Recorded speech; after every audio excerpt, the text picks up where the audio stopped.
Alors, en général, le bain, on le fait une fois tous les 2 jours, surtout en hiver, parce qu'il fait froid, donc ils n'ont pas forcément besoin d'être baignés tous les jours. En été, on va plus faire un bain par jour parce que il fait un peu plus chaud, donc ça permet aussi de les hydrater.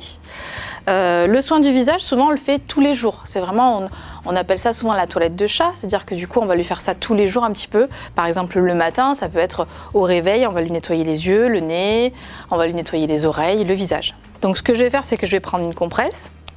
Je vais y mettre du sérum physiologique dessus. Je vais plier ma compresse ici comme ça. Et je vais lui nettoyer l'œil. Donc je fais de l'extérieur vers l'intérieur et après je mouche l'œil.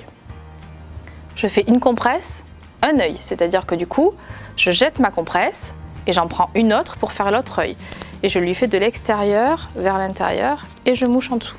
Pour le nez, je vais le mettre sur le côté. Je vais prendre mon sérum physiologique, je vais lui mettre dans la narine supérieure, je vais appuyer et ça va sortir de l'autre côté. Je prends mon bébé et je refais pareil de l'autre côté. C'est-à-dire que, hop, de l'autre côté, je lui mets le sérum physiologique dans la narine, j'appuie et ça va sortir de l'autre côté.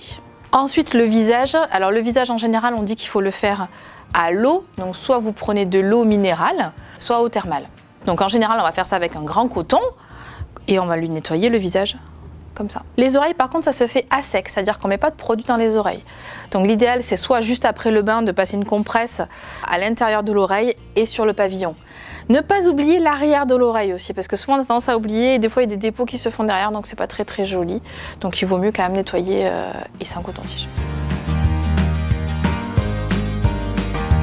Au niveau du siège, donc en général ce qu'il va falloir faire c'est le nettoyer autour de la tétée, c'est-à-dire soit on change un bébé avant la tétée, soit on le change après. Ça dépend un petit peu de l'enfant, c'est-à-dire que des fois il y en a qui vont s'endormir juste après la tétée, donc c'est dommage de le réveiller et de le changer, donc il vaut mieux le faire avant, et d'autres qu'il faut un peu stimuler, donc on a tendance à les changer juste après. Donc souvent on va faire eau thermale puis liniment.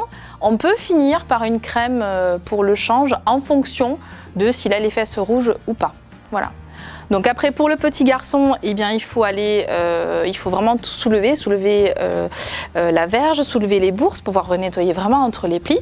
Et pour la petite fille, il ne faut pas hésiter à écarter un tout petit peu les lèvres pour aller chercher à l'intérieur, sans frotter, mais parfois des petits résidus se mettent au niveau des lèvres, donc c'est quand même mieux de nettoyer comme ça. Le cordon, il se nettoie avec des compresses et un désinfectant. Donc ce qu'il va falloir faire, c'est nettoyer autour du cordon, autour de la base, puis le cordon en lui-même, et en général on finit sur la pince. Donc souvent c'est un geste qu'on fait avec 3 compresses, une compresse pour faire la base, une compresse pour faire le tour du cordon et une compresse pour faire la pince.